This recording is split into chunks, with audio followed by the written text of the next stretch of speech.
buenos días, buenas tardes, buenas noches, dependiendo de la hora con que usted vaya a escuchar esta enseñanza. Hoy quería hablarle de un tema importantísimo que está prácticamente surgiendo en todas las redes sociales con mucha fuerza. Y por supuesto me estoy refiriendo a un tema llamado la teoría del reemplazo. ¿Qué es la teoría del reemplazo? Bien, la teoría del reemplazo se centra básicamente, así lo podemos determinar, en el estudio sistemático de Dios a través del tiempo, que el monopolio lo tienen los judíos, pero con el devenir de los años irrumpe abruptamente un nuevo movimiento para poder aglutinar todas las personas necesarias para crear una hegemonía en una religión determinada. Recuerden que toda la palabra de Dios viene de Israel. Teología, hay que determinar esa palabra. Teo es Dios, logía es ese estudio, una palabra griega. Y en Efesios, en el capítulo 2, del verso 11 en adelante hasta el 23, el apóstol Pablo hace una alusión extraordinaria allí que le dice a los no judíos que tenían que recordar, es decir, a los gentiles, que los que los llamaban a nosotros incircuncisos, que era obviamente el pueblo de Israel, porque no somos circuncidados, ¿verdad?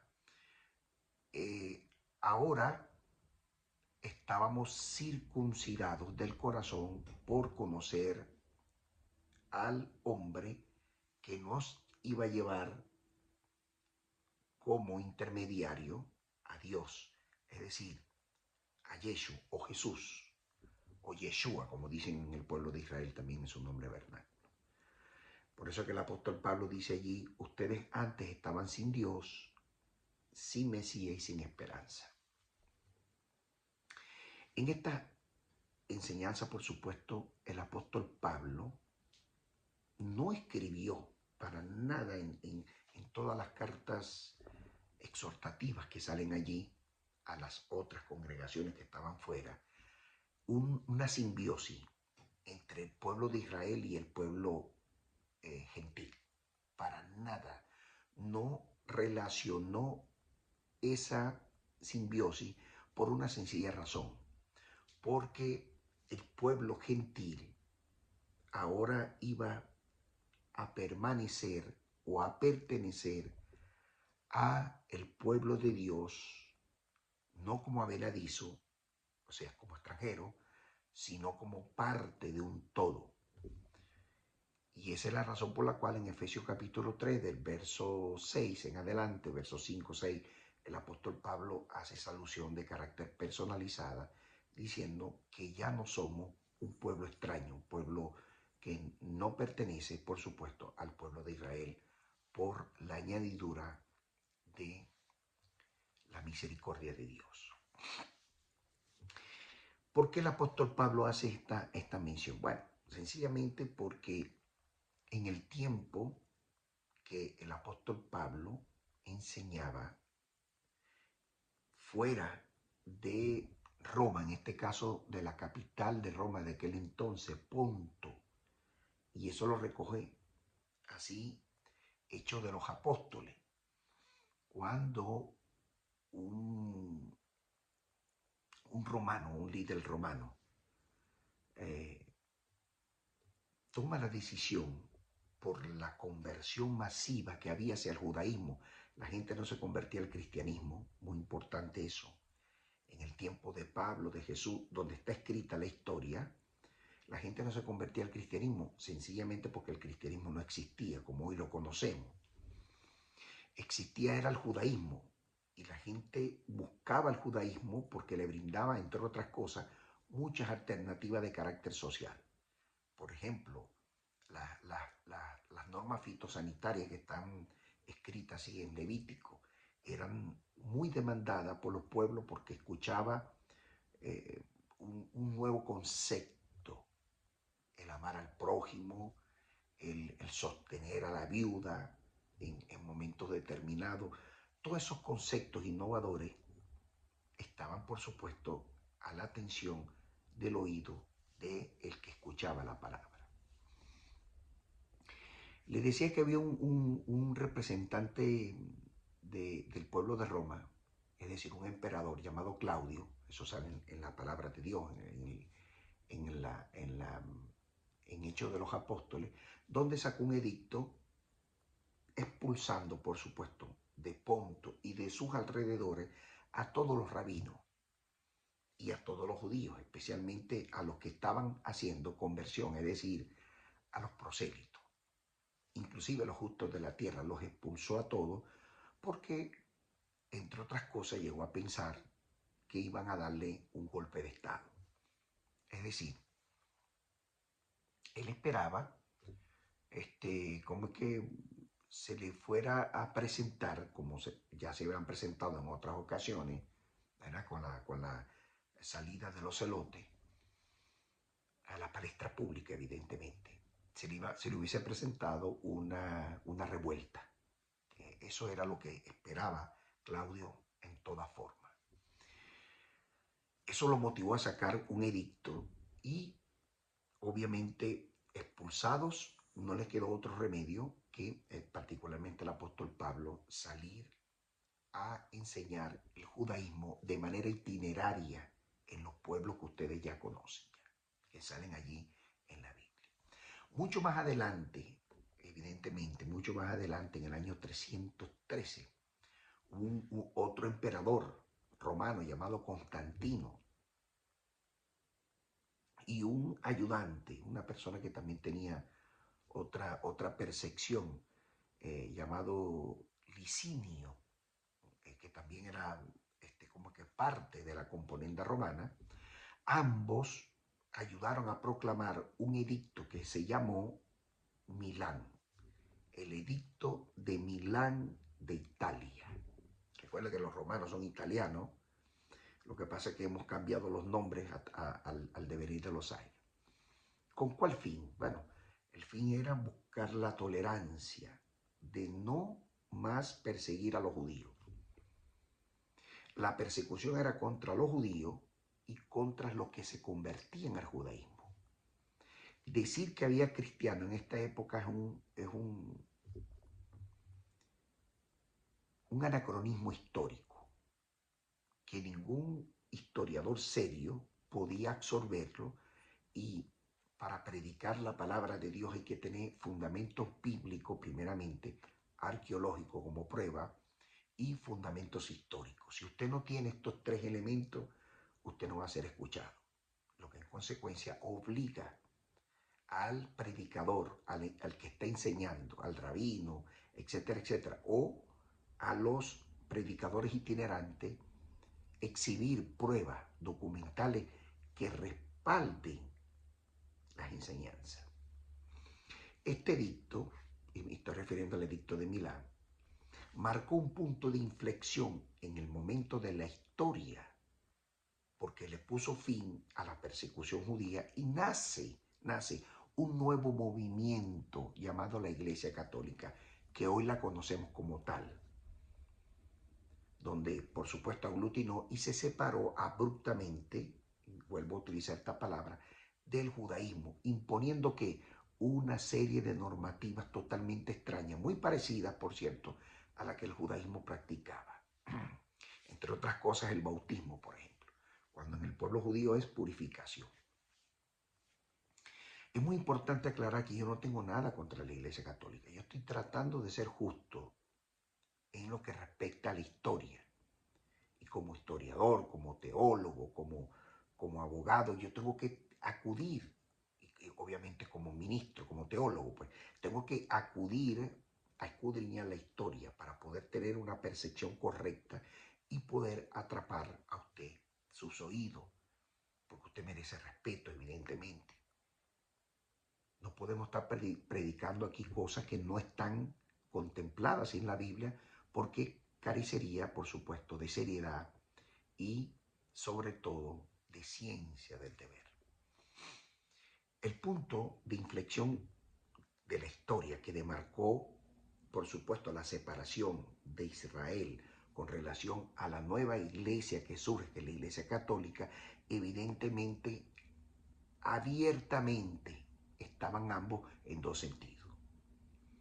La Iglesia Católica, en su busca desesperada por construir un Dios parecido al de los judíos, es decir, una figura que hasta el día de hoy se mantiene, que es Yohei Bahei, bueno, agarraron el nombre de Yeshua o de Jesús, de Yeshua, y lo entablaron como un Dios, aunando por supuesto a otros elementos como el Espíritu Santo, que es el mismo Dios, bueno, y el Hijo, pues, Padre, Hijo y Espíritu Santo, que eso lo hicieron doctrina. Usted puede revisar allí en internet, en Google, y puede corroborar toda esta información que yo le estoy dando porque está abierta al público. Aquí, afortunadamente, nada se esconde. Ahora, ¿cuál es el origen de los liderazgos de ese momento? Bueno, después que la Iglesia Católica aglutinó toda la fuerza, salieron a la palestra una serie de supervisores que estaban acantonados, por supuesto, por sectores, donde ellos tenían dominio de esas provincias romanas. ¿Y qué nombre le pusieron? Bueno, le pusieron obispo, que se remonta, por supuesto, a la época del surgimiento del cristianismo a posteriori, que era la palabra obispo, proviene de episcopos en el griego, pues, que significa vigilante o supervisor de un grupo determinado de personas. No existía, en esta época no existía la palabra papa, eso surge con fuerza después. Pero cada uno de ellos tenía una misión encomendada en un sector determinado. Bueno, con el devenir del tiempo fueron aglutinando personas, buscando como que concatenar con ese pueblo ávido de conocimiento, las cartas exhortativas del apóstol Pablo, de Pedro, los masoretas de Juan lo agarran como plataforma para poder crear esa hegemonía que hoy se mantiene.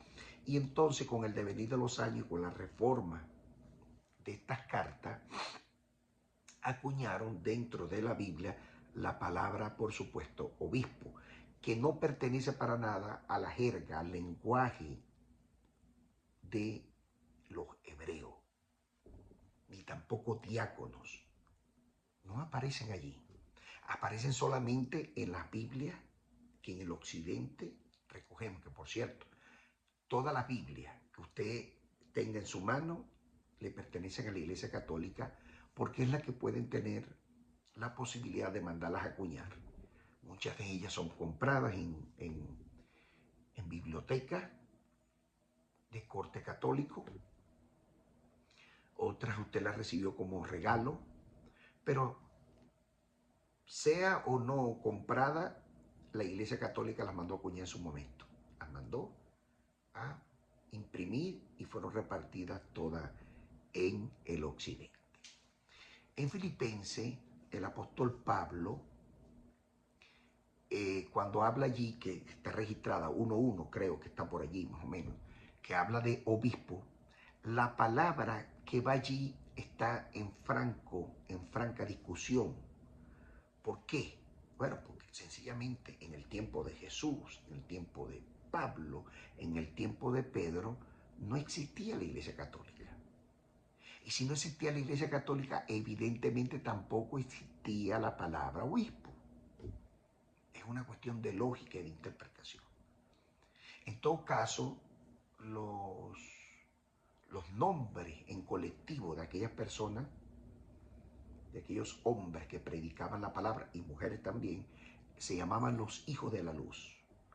Y las investigaciones de carácter exegético, de carácter filólogo, de carácter escatólogo, de carácter teólogo, nos afirman categóricamente, y arqueólogos por supuesto, nos afirman categóricamente que a ellos lo llamaban los hijos de la luz, porque venían de los esenios.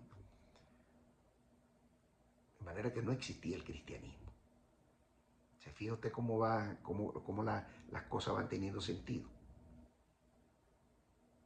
Mire, la Vulgata Latina, la Biblia Vulgata Latina, que fue realizada, por cierto, por Jerónimo en el siglo IV. Ya ese término de obispo fue sustituido, porque ahí iba Shaul Rabí, iba ahí, que significa itinerante dirigente o dirigentes itinerantes. En este caso, un rabino itinerante que se mueve de un lugar a otro, reemplazaron esa palabra por obispo. Y eso está así en la historia, eso no lo estoy inventando yo. Por ejemplo, Rabí Shaul o el apóstol Pablo. Pablo fue un Shaul Rabí, es decir, un rabino que se encargaba de ir, visitar la sinagoga, las actividades que todos realizaban, dar mensaje de forma itinerante. Eso hasta el día de hoy en Israel es válido. Y esto, a la medida que el cristianismo se fue extendiendo y organizándose y fortaleciéndose, por supuesto, el papel de obispo se fue fortaleciéndose al punto tal que tomaron un liderazgo de carácter casi que episcopal para efecto del cristianismo. En el siglo IV, obviamente, ya los obispos comenzaron a ser considerados unas figuras importantes dentro de los sectores que predominaban como líderes locales. Y todo tenía que ser consultado. En la época del 325, reconocido por la Iglesia Católica, incluso y por los historiadores como el Concilio de Nicea, los obispos se habían convertido, por supuesto, en los líderes absolutos de esto. No existía papa, muy importante. De manera que habían centralizado, ¿verdad?, el liderazgo de una manera tan tremenda que el término como tal era consultado. Y cada uno de ellos tenía una forma de mirar, de ver, hasta que fueron cohesionando esfuerzos, ¿verdad?, organizándose de forma jerárquica. Y bueno, con el devenir de los años surge la figura de papa. Si usted revisa en internet, usted va a conseguir, bueno, que el primer papa fue Pedro y por ahí para abajo, y le dan unos estatus a personas que históricamente es insostenible. Por cierto, insustentable también. Lo que sí tenemos información, que es real, que el Papa Pío VI, oiga esto, el Papa Pío VI fue el primer papa que registra cuando surge con fuerza la ciudad del Vaticano. Y fue una estrategia impulsada, por supuesto, por Mussolini y Adolfo Hitler, junto con el mufti de Jerusalén, llamado Husseini al-Husseini, el mufti. Los tres convergieron para crear esta nación porque venía saliendo de la Segunda Guerra Mundial y estaban haciendo la ONU como Organización de las Naciones Unidas. Obviamente primero hubo una premisa. ¿Para qué? Para organizar las naciones.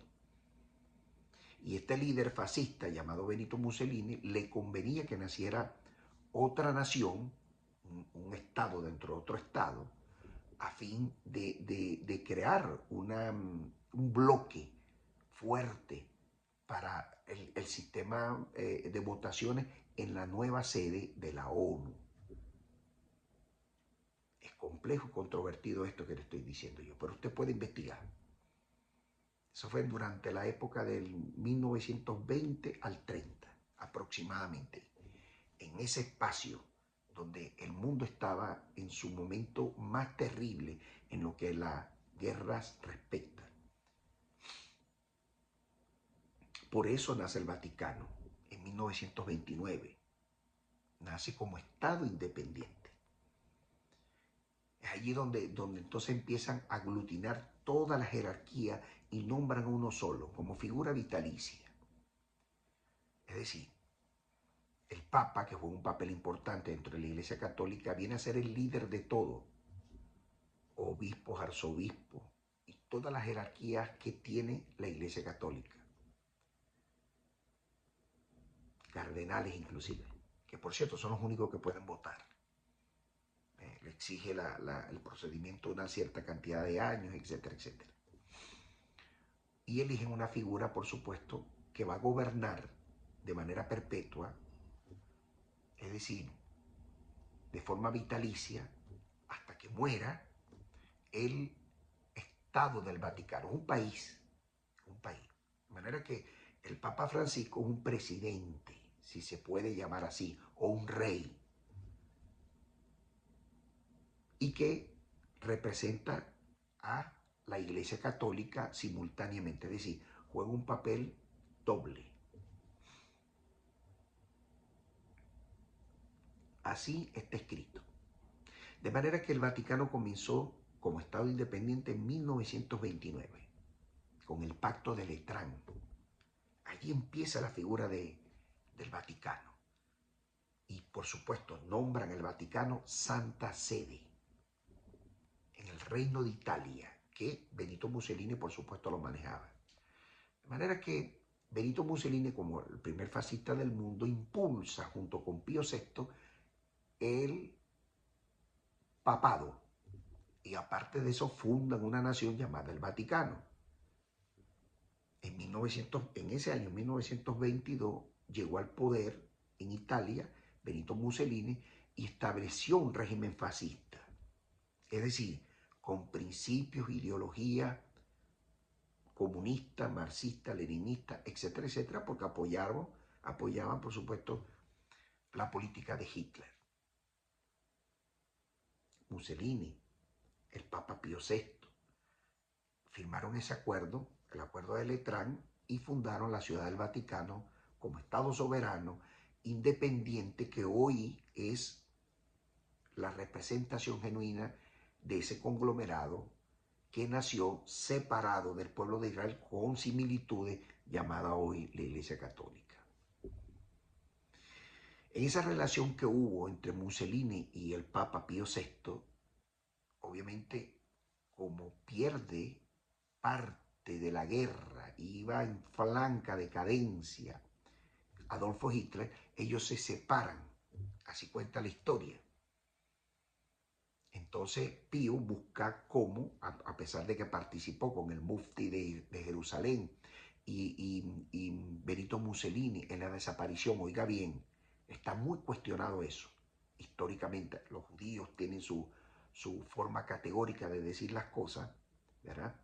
Donde cooperó con un silencio hermético con la desaparición de 6 millones de judíos. Nació manchada de sangre. Esa es la verdad, ¿no? Nadie puede quitar la historia de su lugar. En el año 1931 se publicó una encíclica llamado No Abbiamo Bisogno, condenando por supuesto al fascismo y la ideología de Mussolini, para tratar de enmendar el camino que transitaron de manera errónea. Es válido equivocarse, es muy válido equivocarse. Lo que hay que tener la altura para reconocerlo. Así se deslindaron de Mussolini, se deslindaron de ¿cómo se llama?, de Hitler, para tratar de legitimar el régimen que habían establecido como Vaticano. Y a pesar de la atención de estos dos papas, la Iglesia Católica, por supuesto, manteniendo su posición oficial, bueno, se deslinda y abre paso, y hay una relación de deterioro después de la invasión de Etiopía, en 1935, y por lógica, por subsiguiente, la guerra civil española, que jugó un papel importantísimo, y la Iglesia Católica apoyó a los fascistas, pero a los nacionalistas de la época, llamado Francisco Franco. Es decir, la izquierda nuevamente dentro de sus apoyos constitucionarios. En resumen, los papas a partir de Pío VI hasta el día de hoy, pasando por Mussolini, que fue, insisto, complejo y controvertido, insisto en eso, por las políticas que se desempeñaron, pero quedaron manchados, obviamente, con el apoyo consuetudinario al régimen izquierdo. Esa es la historia, nadie la puede cambiar. A pesar de que usted trate de quitarla, siempre va a salir alguien y va a decir lo que en realidad existe. Muchos libros fueron recogidos, pero no basta con recoger libros, porque dice la Biblia que en el Salmo 85, verso 11, que la verdad va a brotar debajo de la tierra. Miren, para comenzar, Pedro no fue papa. Pedro era judío. Pedro era practicante del judaísmo. Lo que en consecuencia en la mente de Pedro, imposible practicar otra cosa que no fuera el judaísmo. De hecho, murió judío, nació judío, murió judío. Igual que Jesús. Jesús ni se le ocurrió pensar que iba a ser otra religión. Es totalmente falso. Murió como rabino. Y así está escrito en la historia. Pablo era también judío. Él no hizo una nueva religión. No fue cristiano. Miren, decir que Pablo fue cristiano es un anacronismo histórico, hermano. O hermano, usted que está viendo esto. Pablo en ningún momento llegó a separarse del olivo natural, que es Israel. Más bien decía que nosotros éramos el olivo silvestre. Aunque él no anuncie la teoría del reemplazo como tal, que es el nombre de esta enseñanza, Pablo de forma categórica, académica, prácticamente nos asoma la idea del reemplazo. Y él afirma categóricamente que los que quedaron, por supuesto, en las sinagogas de la época, por eso se escribe la carta a los romanos, que originalmente, oiga bien, y hay serios debates de esto. Los eruditos, los exegetas dicen que fue escrito en latín, por eso la escribió Tercio, no Pablo. Y Tercio era un abogado de origen italiano, por eso se llama Tercio, el tercero. Era muy común en esa época. Pero lo que tenemos, la copia es en griego, no tenemos la original. Mire, el Vaticano tendría que abrir las puertas para aclarar todas estas situaciones, que sería lo más sano. Abrir las puertas de las bibliotecas del Vaticano para que todo el mundo pasara y todos los que estudian las escrituras se metieran allí a escudriñar qué fue lo que pasó. Porque hay muchos baches, informaciones erróneas. Israel no tiene ese problema. Con la aparición de los rollos del Qumran están exhibidos públicamente en la Biblioteca Nacional, en el Museo de Israel. Te entra ahí cualquiera le pregunta y están exhibidos todos los documentos. ¿Por qué el Vaticano no nos muestra los documentos como lo muestra Israel? ¿Por qué esconden algo? El que esconde algo está sucediendo, ¿no? No es fácil. Mire, esos gentiles en la capital de Ponto, Italia, que sacaron esos, que se quedaron al frente de la sinagoga, fueron conquistados por los romanos. Es decir, por la orden de este líder romano, el César, da la orden de la expulsión de todos los rabinos, especialmente los rabinos, y por ende los simpatizantes al judaísmo. Y hay una evidentemente una emigración masiva hacia esas partes, a las partes que estaban cerca de la capital del imperio. De manera que Claudio no escatimó esfuerzo para hacerlo. Y por eso que en Efesios 2:19 el apóstol Pablo hace mención de todo eso. Y en Hechos de los Apóstoles. En Romano, en la carta a los italianos. Porque Pablo escribía para ellos, para que no se equivocaran y les mandó a decir, cuidado, porque Dios no ha desechado a su pueblo Israel. Yo soy hebreo también. No te jactes de lo que estás haciendo. Y aquí empezó una serie de problemas terribles. Mire, yo trato de entender los historiadores. Porque en esa época nadie se imaginaba que Israel iba a surgir con fuerza como nación en 1947. Nadie se imaginaba eso, 48, pues fue el acta de la independencia. Entonces la gente decía que el nuevo Israel eran ellos y estaban totalmente erróneos, equivocados. Lea la carta a Romanos 11, del 12 en adelante, hasta el 24. Allí habla precisamente de eso. Y con relación al exilio, ese exilio que le estoy diciendo, en Italia, que se produjo, eso está contemplado en Hechos 18:2. Mire, lo voy a leer. Hechos 18:2, dice aquí. Y encontró a un judío llamado Aquila, natural de Ponto, que había llegado recientemente de Italia con su esposa. Este es víctima también de ese exilio obligado. Aquila, los historiadores de ahorita, que están trabajando fuertemente, llegaron a la conclusión definitiva que Aquila también era rabino. Y esa es la razón por la cual dice Hechos 27, del 1 al 6, que el apóstol Pablo es trasladado a César, Italia, como prisionero.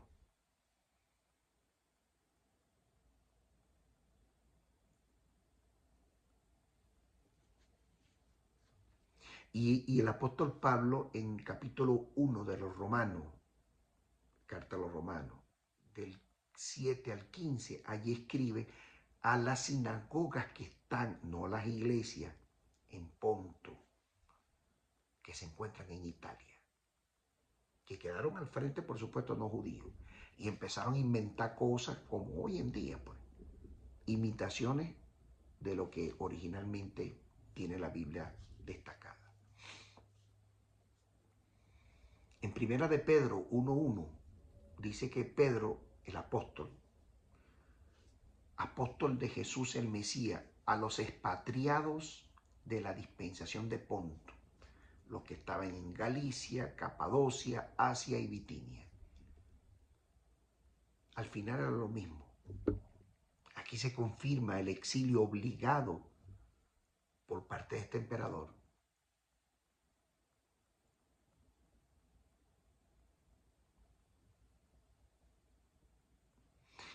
Mire, todos los pueblos de esas provincias romanas, de Roma, evidentemente, y los visitantes que iban a Jerusalén en los tiempos de la fiesta, eran producto de conversiones masivas.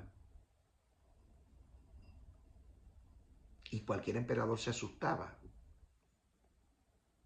Por eso es que el libro de los Hechos dice en 2:9, habían judíos de Ponto en Jerusalén el día de Pentecostés. Lo puede leer en Hechos 2:9. Y que el rabino Aquila, que efectivamente era rabino, nativo por cierto de Ponto, nació en hogar hebreo, pero era nativo de Ponto. Eso está escrito en Hechos 18:2. Y cuando dice Ponto hace referencia precisamente a esa región que quedaba en el Asia Menor de su tiempo. Que por cierto, actualmente es Turquía, geográficamente. Y qué irónico, porque la primera sede de la Iglesia Católica está en Turquía. que era parte de las provincias romanas más importantes de la época, en el siglo I después del Mesías. Y esa región se extendía hacia Galicia, hacia el Asia Menor, hacia allá, o sea, buscando hacia el Mar Negro, que habían comunidades judías bárbaras, que tenían conexiones, por supuesto, con esa región italiana, de las provincias romanas. Mire, yo le voy a leer aquí Hechos 18 para que usted pueda entender el propósito de esta orientación. Dice aquí, después de estas cosas, Pablo salió de Atenas y fue a Corinto. Y halló un judío llamado Aquila. Aquí está confirmando que es judío. Y dice, natural de Ponto, recién venido de Italia con su mujer Priscila, es decir, su esposa. Por cuanto Claudio, este es el emperador romano que sacó el edicto, había mandado a todos los judíos que saliesen de Roma, de la capital Ponto, en ese sentido. Obviamente, Aquila fue uno de ellos también, como Pablo y como todos los demás. Y como eran del mismo oficio, es decir, rabino, por eso es que la Biblia dice que el Mesías Jesús era del mismo oficio. A los suyos vino, que eran del mismo oficio, y los suyos no los recibieron, es decir, a los que estaban en el Sanedrín, a los rabinos que manejaban eso. Los que no recibieron a Jesús fue el Sanedrín, no el pueblo. El pueblo judío amaba a Jesús fervientemente. Y la mejor demostración es que iban avalanchas de gente con él. 25.000, 30.000, 10.000. A donde iba Jesús, aquello era una manifestación de amor. De manera que todas esas teorías se están cayendo. Miren, sigo leyendo. Hechos 18:3. 18, capítulo 18, versículo 3. Y como eran del mismo oficio, se quedó con ellos y trabajaban juntos. ¿En qué? En el rabinato. Y dice aquí, pues el mismo oficio de ellos era hacer tiendas. Aquí hay una mala traducción. Cuando habla de tienda, habla de sinagoga. Porque aquí debería estar la palabra casas, que es el equivalente a las sinagogas. Tú y tu casa se refería a la sinagoga. O tu casa y tú se referían evidentemente a la sinagoga. Entonces son cositas allí que uno tiene. Mire, si uno no lee Biblia, uno se pierde. Evidentemente ambos eran rabinos y eran del mismo oficio. Y de aquí confirma, el versículo 4 termina de confirmar lo que le estoy diciendo. Y discutían en la sinagoga los días de reposo, es decir, hablaban de la doctrina los días de reposo posiblemente, y eso es lo que dicen los eruditos. Ambos tenían diferencia por las escuelas predominantes de la época, que era la escuela de Giel y la escuela de Chamay. En el caso de Pablo, Giel. En el caso de Aquila, posiblemente Chamay. Y por eso tenían discusiones, no de pelear, sino de ponerse de acuerdo con relación a la doctrina en el día de reposo, que es el Shabbat, el sábado, y se persuadían a los judíos y a los griegos, es decir, a los no judíos que estaban allí. Los ministraban, los orientaban, etc. De manera que las interpretaciones de Aquila y Pablo eran bien complejas en ese tiempo. Pablo y Aquila y todo lo que estaban en aquel tiempo para nada fueron cristianos, pero para nada. Y cuando dice por primera vez se le dijeron cristiano, mire que está escrito, ponga cuidado en griego. Y si usted hace una traducción del griego al hebreo, te va a conseguir mesiánico. Es decir, seguían al Mesías, que también le decían los del camino, según el profesor David Flusser, según Flavio Josefo, historiadores de la época. Rothman, el doctor Adolfo Rothman, también habla de eso. Son muchos los que hablan. Profesor Piñero también, etcétera. Son muchos los eruditos que hablan de eso. Muchísimos. Si me pongo aquí a enumerarlo no voy a terminar. De manera que nunca hubo separación del pueblo de Israel. La separación la constituye precisamente en Nicea 325. Constantino, pues. Incluso cambia la fecha, cambia el horario. Antes teníamos el horario, el calendario hebreo, que es con la puesta del sol, un calendario lunar. Nos los cambiaron por uno solar y nació el calendario gregoriano. Gregorio cambian las horas, etcétera, etcétera. Todo con el fin de separarnos del pueblo de Israel. Ahora lo que a mí me extraña es que en las redes sociales hay cualquier cantidad de judíos que tienen animadversión hacia el cristianismo, y si el cristiano, el no judío, trata de buscar sus raíces hebreas como inicialmente, bueno, el que está aquí de este lado le cae a palo al que quiere subir. Es una cosa tremenda vivimos ahorita. No voy a nombrar la página porque no tiene sentido. Estamos viviendo en un mundo consternado que solo el Mesías puede arreglar todo este entuerto que vivimos en la actualidad, donde muchos teólogos, líderes, rabinos, etcétera, etcétera, están en una pugna continua y permanente, y era válido, porque el Mesías lo dijo: por causa de mi nombre van a separarse familias, hermanos, hermanas. Esto es tremendo, esto. Eso sin contar el antisemitismo que dejó, por supuesto, Martín Lutero, con todos los méritos que tuvo, que nadie lo está descalificando.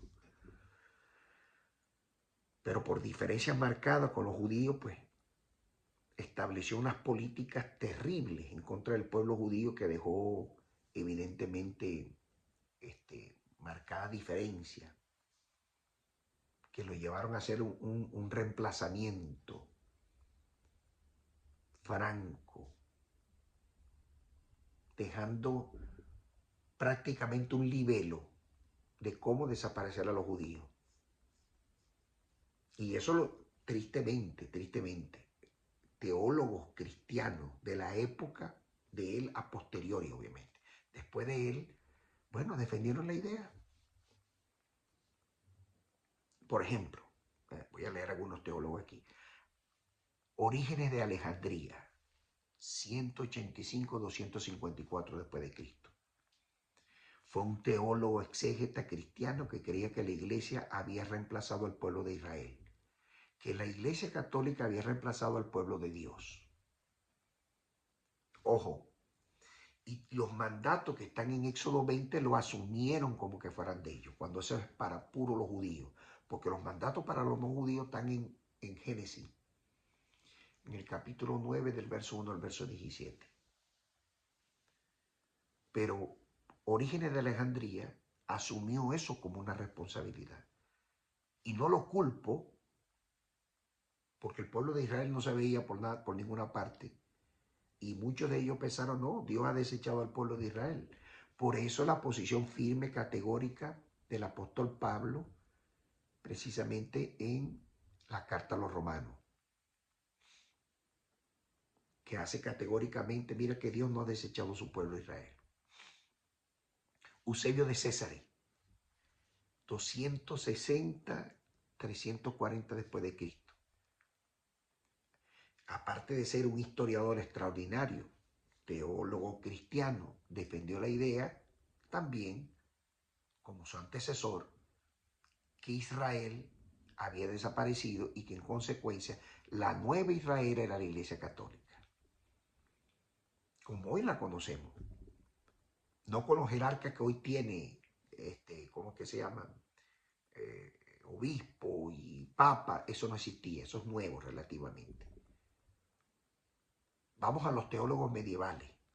Usted puede, mire, usted tiene, si usted no me cree, bueno, ya eso es problema suyo, pero yo estoy poniendo una verdad en sus manos. Usted verá si la investiga o no.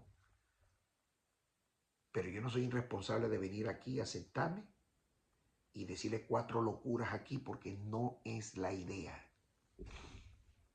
Todo esto está corroborable en la historia. Por ejemplo, Agustín de Hipona. 354-430. También defendió la tesis de que la Nueva Jerusalén era la iglesia católica, porque había sido reemplazado, porque la iglesia católica era el pueblo elegido, ahora nosotros somos. Y bueno, dijeron cosas tan despectivas que la circuncisión en los judíos es la marca, que Dios no quiere nada con ellos.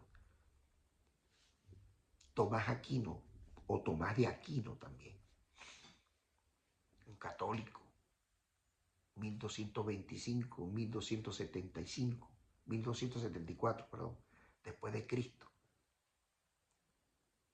También defendió la idea de la Nueva Jerusalén. Juan Calvino, que muchos se dan con... Por cierto, hay mucha gente por ahí escribiendo de Juan Calvino y dicen cosas de Juan Calvino que Juan Calvino nunca lo dijo. Pero aquí como todo el mundo quiere ser protagonista, entonces bueno, ya usted sabe. 1509, 1564, después del Mesías, después de Cristo. También dijo que la iglesia era la Nueva Jerusalén y que Dios había reemplazado a los judíos por la iglesia católica. Imagínense ustedes que, obvio, es muy importante aclarar esto. Ellos no veían Israel en ninguna parte. Interpretaron de carácter subjetivo lo que ellos creyeron en su momento, siguiendo una línea piramidal, porque dice que el maestro, y eso lo dice Jesús, se parece a su discípulo. Pero nadie investigaba. Todo el mundo decía lo que le venía en gana. Bueno, Martín Lutero, imagínense, 1483, 1546. Decía que evidentemente la Iglesia Católica era la Nueva Jerusalén. Mantuvo una posición compleja y muy ambigua con los judíos. Animaversión en todas partes. De hecho, Hitler siguió ¿cómo se llama? Su decálogo de cómo desaparecer, lo que hacer con la sinagoga, etc. Llevaba la misma mente de Nabucodonosor. A Nabucodonosor lo imitó Antíoco IV Epífanes. Después lo imitó Herodes el Grande para tratar de desaparecerlo, históricamente hablando. Una cosa de loco. Y lo más terrible es que teólogos modernos, como por ejemplo Karl Barth,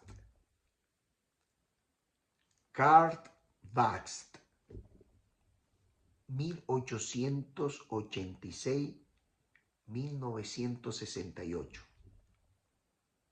Este teólogo también mantenía la idea que la iglesia era la Nueva Jerusalén.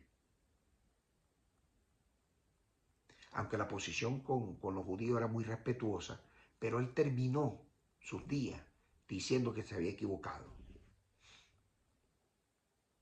Dietrich von Fürst, Dietrich von Fürst defendió también y dijo que la Nueva Jerusalén o la nueva iglesia era precisamente muy, muy antijudío. Terrible esto. Miren, yo quiero destacar algo. Los teólogos y los líderes que nombré no necesariamente lo hicieron de mala fe o lo hicieron adrede. Algunos fijaron una posición extrema. Otros, y yo quiero ponerme en su lugar, como no tenían información y no veían al pueblo de Israel, bueno, fijaron una posición y erraron. Errar es de humano. Recientemente un teólogo, reconocido maestro de México, no voy a nombrar su nombre, llegó a afirmar categóricamente la hora y el día de la venida del Mesías.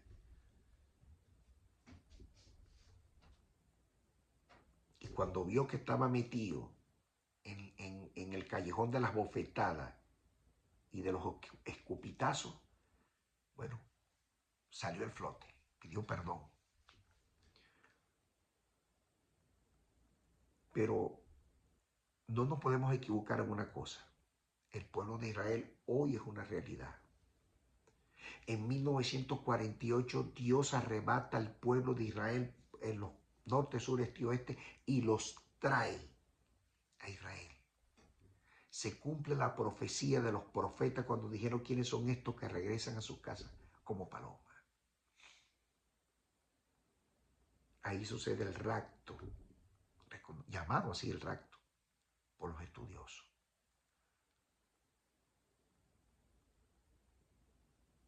Lo único que estamos esperando ahora es la salida del que por cierto, cualquier momento voy a dar esa clase, del anticristo, para el cumplimiento de las 70 semanas. Cuando veas el árbol reverdecer, es que el verano está cerca. De eso vamos a estar hablando en una próxima clase. En una próxima clase. De manera que la teoría del reemplazo, mi querido hermano, en palabras más y palabras menos, fue una tremenda confusión. Hoy en día sabemos y reconocemos y tenemos que darle la supremacía de la custodia al pueblo de Israel tal y como fue siempre, sin quitar ni poner. El pueblo de Israel es y sigue siendo el rector en la materia de la palabra de Dios, porque así le fue dado en custodios a ellos. Ellos son los que están autorizados para hacer exégesis. Son el tribunal supremo del cielo, autorizado por el Eterno para hacer de ellos interpretaciones exegéticas. Por eso tienen el Midrash, tienen la Gemara, tienen el Sanedrín, etcétera, etcétera. Todos los estamentos, el Talmud, todos los estamentos que tiene el pueblo de Israel son perfectamente válidos, suscritos y ratificados por el Eterno, por Dios,